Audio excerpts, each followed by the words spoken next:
yata ako dun sa alulong. Sabi naman namin, may iba't ibang klase ng alulong. Ano ba eksaktong narinig mo, Ate Marites? Panong atungal ba? Ano ba? Tsaka iba naman pong tunog ng pato kaysa tao.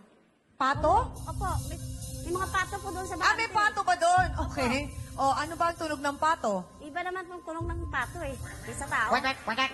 Siyempre, nagduda po ako. Kasi, Nagduda kayo na iba, tapos may kasamang parang kumakaluskos, ganon. Okay. So, sinundan nyo? Opo, sinilip ko po. Oo. Kitang-kita ng dalawang mata ko, nakapatong sa babae niyan. Yung asawa ng asawa ko. Saan mo nasilip? Saan mo nakita? Pero paglingon niya, nakita Saan niya. nakaparada ang kariton? Doon po sa gilid ng bahay, sa bakante. Okay. Lumingon po yan, nakita niya ako. Nakita po niya. Nakita mo siya? Anong ginawa mo nung nakita mo? Nung nakita ko siya, pinagbisyo ka yung babae. Siyempre, mabilis eh. Oo. Bilis para hindi mabutang. Alam, kumare ng asawa ko, best friend niya eh. So parang nangyari, stop in the name of the slows. Umistop. Ay, kapal talaga ng mukha. Pero ang tanong, Mang Jojit, paanong napunta kayo sa likod ng bahay at nandun sa kariton? So kami sa palengke, nag-inom kami doon sa palengke. Naku, wala na naman naidulot na maganda. O yung alak. Yung lasing na kami, medyo malayo bahay nila. Doon ko siya diniretso sa may bakanting lote. Doon ko dumiretso yung dalawa. So, ang tanong ko po, yun po ba ang unang pagkakataon na kayo nag-something?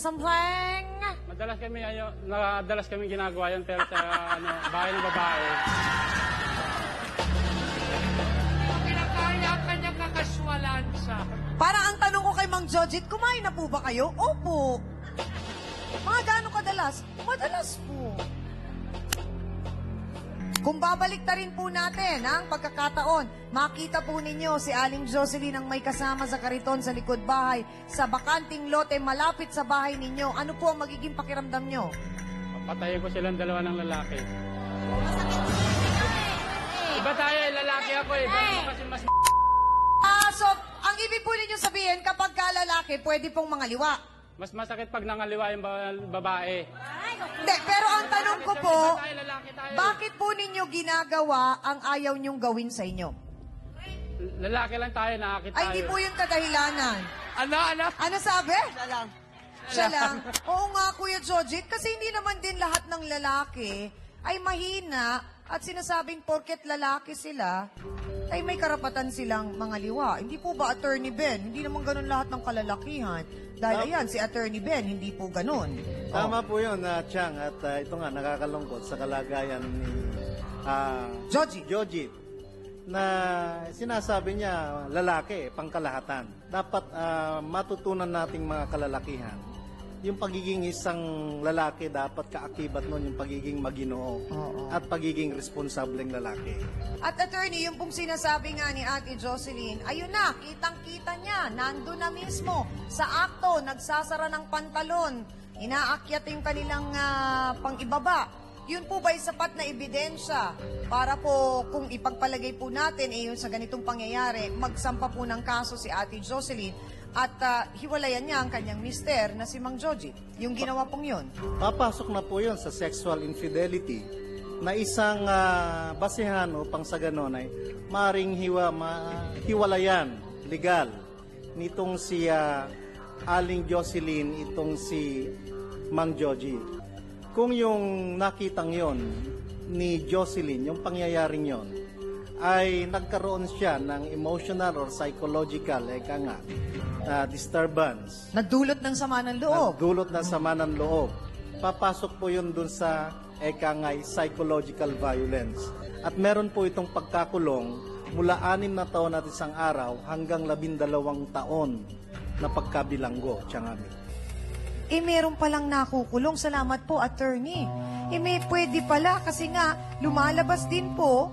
Siyempre, pag nalaman ni ate, at alam na nga ni Ate Jocelyn yun, nakadulot ng sama ng loob sa kanya, nagdulot ng sama ng loob sa 3 anak po ninyo, ay pwede po kayong kasuhan. Kaya po tinatanong ko kayo kanina, para nais po namin kayong maunawaan, saan po nang gagaling? Yung, ano po ba, hindi pa po ba ninyo alam o tanggap na kayo po ay may asawa ng tao? Lalaki lang tayo. Mang Jojit, gusto rin naman namin iangat ang antas ng mga kalalakihan at hindi sabihin na porket lalaki kayo mahina, gano'n na lang ba yun panghabang buhay? Sino po ba ang mahalaga sa inyo? Ang damdamin ninyo? Itong kaligayahan yung ito o yung mga anak po ninyo? Mga anak ko po. Oh, ano po pala? Ano po nangyari? Naakit lang mo tayo, lalaki naman tayo mo. Yan na naman. Hindi, ang tanong ko po, syempre nais din maunawaan ni Ate Jocelyn, may naging pagkukulang ba siya? Meron din po siyang yung... Ano po yun? Expected ko na yung mga ganyang mga sagot eh. Ano pong naging pagkukulang niya? Kawawa naman si Jocelyn, pinagsilbihan ka na ng 14 na taon, may kulang pa. Anong kulang? Siyempre, pag umuwi ako, hindi niya inaskaso. Laging anak ko, pagdating ko sa bahay. Lagi yung bata! Oh, baka naman din kulang ka ng konting pagpapasexy din, Ate Jocelyn. Siya naman po, pag umuwi, lagi naman po lasing. Kayo naman din po pala ang may problema. Ano po magiging pakiramdam nyo pag umuwi si Ate Jocelyn ng nakainom? Masakit. Laging, siyempre, pag umuwi siya ng lasing, iba rin ang pakiramdam ng lalaki pag lasing yung umuwi yung babae. So, ibig sabihin, ang lalaki lang ang pwedeng umuwi ng lasing? Pwede. Baluktot po ang pangunawa ninyo. Yan ang kailangan nating tamain, Mang Jojit. Yun naman siguro. Bakit kailangan po ninyong uminom at iklian ang buhay nyo? Pagka sa palengke kasi nagtitinda, nandiyan na yung pag yung mga kasama mo, pag bumili ng alak, pag pinapatagay May ka. problema po kayo, Mang Jojit, sa pag-iwas sa tukso. Mahina po kayo dahil natukso kayo sa alak, natukso sa babae. Hindi po kayo makasabi ng hindi, Hindi pa ako makatanggi sa kanila pag Ayun! Naku, mukhang kailangan mo makausap si doktora ng masinsinan. So, ang sinasabi mo, natukso ka sa alak, natukso ka sa eto din, natukso ka din nitong babaeng ito. Siya nga ba ang nanukso sa adan ni Jocelyn? Nahanap po namin siya. Hindi mahanap ni Ate Jocelyn, pero kami, nahanap namin ang babae sa dilim. Eto po, si Marie Morelio. Pasok!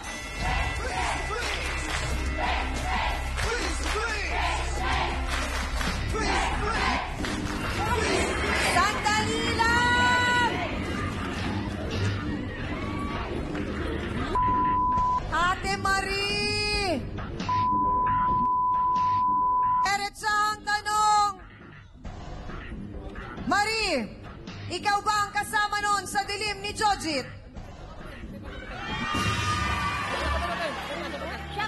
Ang iba pang detalye at yung mga naganap nung gabing yon, eto, natatandaan mo, saan ito? Marie, saan ito? Saan yan? Ano po yan sa Diyan ka nagpakababoy! Bawi ka kasi! Subukan mo para masalamat baboy! So, ikaw ang kasama doon? Oo! Ikaw ang kasama doon, Marie? Diretso ang tanong. Siya pa din. Inamin naman. Naku po, Kuya Jojit. Tingnan mo itong nangyari. Nagkagulo ng dahil sa akitan mo. Magbabalik po ang face-to-face. Sabi niya, ikaw ang nang-akit sa kanya. Malik ka rin ah! Nagpapakitang gilas ka daw. Malik ka! Okay, sige, sandali lang. Okay, para malaman natin. Nagpakilala bang binata o hindi? Hi dyan kami, Hans, Rio Tagapayo. Yun, kahit nitong August lang ako nag-umpisang manood ng face-to-face, talagang masasabi ko yan ang favorite TV show. Inaabangan ko na siya tuwing hapon. Talaga namang gustong-gusto ko po yung mga advice na binibigay niya sa mga participants niya dyan. At, number 1 talaga kayo dito sa amin sa Tansa Cavite.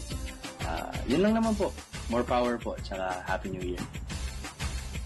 Miss Amy Perez would like to thank the following: Dr. Steve Mark Gan of GAOC Dental Clinic, Salon de Manila, Watercolors Makeup, Gloss Nails, Plains and Prints, Just Cavelli Eyewear.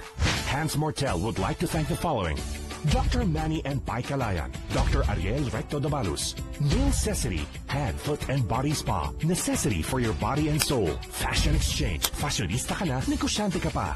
Face to Face would like to thank the following: AXN Time and Sports Shades, EC27 Guava Plus Organic Soup effectively controls 27 skin problems. F101, wear your needs. Home Appliances by Minami, galing ng quality. Placenta by Sam Stray. The DS Products. Ito ang tunay na masarap. Select Soy Sauce. Kaya toyo pa lang, ulam na. Ito ang bilhin. Ultra Mega Supermarket, Wholesale and Retail. Sundance, your business in fashion. Your partner in style. Prime Rocks Bleach. Ang bleach na di masangsang. Mabisa na, mura pa. Gawang Pinoy.